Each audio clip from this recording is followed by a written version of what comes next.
కనీసం ఆత్మ పరిశీలన చేసుకునే అవగాహన కూడా వాళ్ళకు లేదు. ఫ్యాబ్రికేటెడ్ అయితే దాన్ని ఎట్లా ఏ ల్యాబ్ పంపిణీ చేయాలి. నేను అనలేదు అని తప్పించుకోవడం అంటేనే తుర్రుమని పారిపోవడం. దమ్ముంటే నేను అన్నా అని చెప్పి అన్నోడు అనాలి.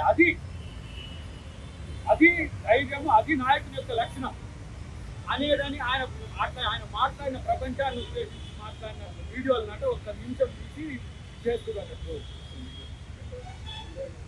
మీ యూట్యూబ్కి మీరు టీఆర్ఎస్ పార్టీ యూట్యూబ్ ఉంటుంది కదా, దాంట్లో తీసి మొత్తం పెట్టు నువ్వు మాట్లాడింది.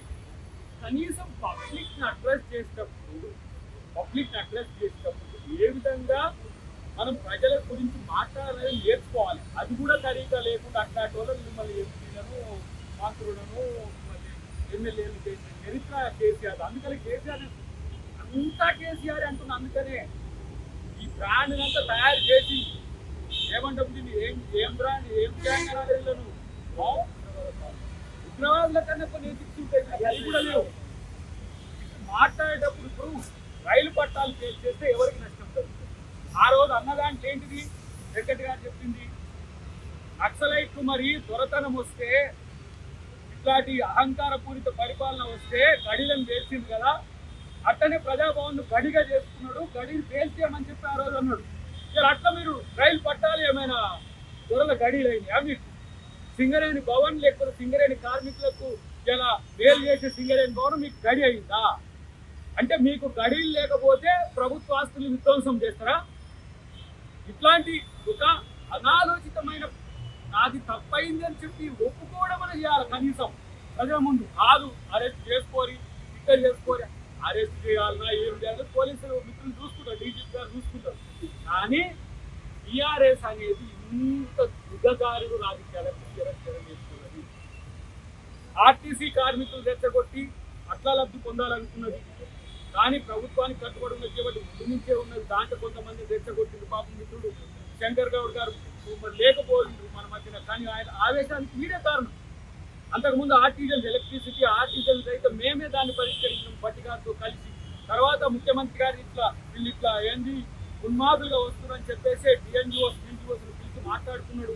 టీఆర్సీలకు మనకు సంబంధించి అన్ని చెప్తున్నాడు. ఇది కాకపోతే ఇంకొకటి, ప్రతి చిన్న అంశాన్ని భూతత్వంలో పెట్టి పొద్దుగాల 10 గంటల కోడు, 12 గంటల కోడు, 4 గంటలకు ఒకడు, 6 గంటలకు ఒకడు, ఇంకా వదలరారా తెలంగాణ? మీరు ఇంకా మిమ్మల్ని కొట్టి బండకేసి బాధి ఫామ్ హౌస్ లో పెట్టినాక కూడా ఇంకా చేసి ఆడుతున్నారు. ఎవరు నమ్ముతారు మిమ్మల్ని? ఆయన ఓ పెద్ద స్టైల్గా ఏదో మాట్లాడుతూ ఉన్నాడు కేటీఆర్ అంతా. మీరు ఎంత మాట్లాడినా బహుళ కంటే ఎక్కువ మిమ్మల్ని ఎవరు పట్టించుకోరు అనే విషయం గుర్తుపెట్టుకోండి.